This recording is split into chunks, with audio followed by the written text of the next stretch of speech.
उदार मुदात प्रभु छथि परम उदार मुदात प्रभु छथि परम उदार करब जो नाम हुनक हम जाप लगौता सहजहि बेड़ा पार करब जो नाम हुनक हम जाप लगौता सहजहि बेड़ा पार एहन सन मंत्र दिया हनुमान विराजत हृदय में सीताराम एहन सन मंत्र दिया हनुमान विराजत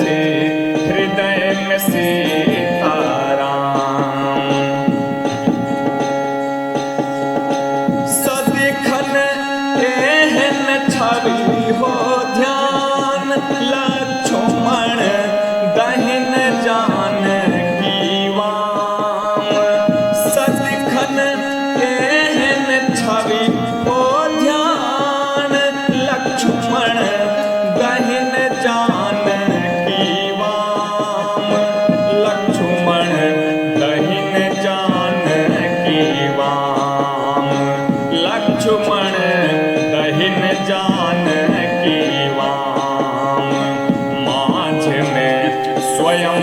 विराजत राम और हो सोझा में हनुमान माझ में स्वयं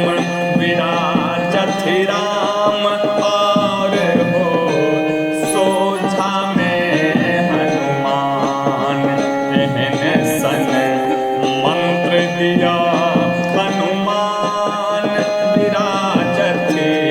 हृदय में सीताराम एहन सन मंत्र दिया हनुमान विराजत हृदय में सीताराम विराजत हृदय में सीताराम विराजत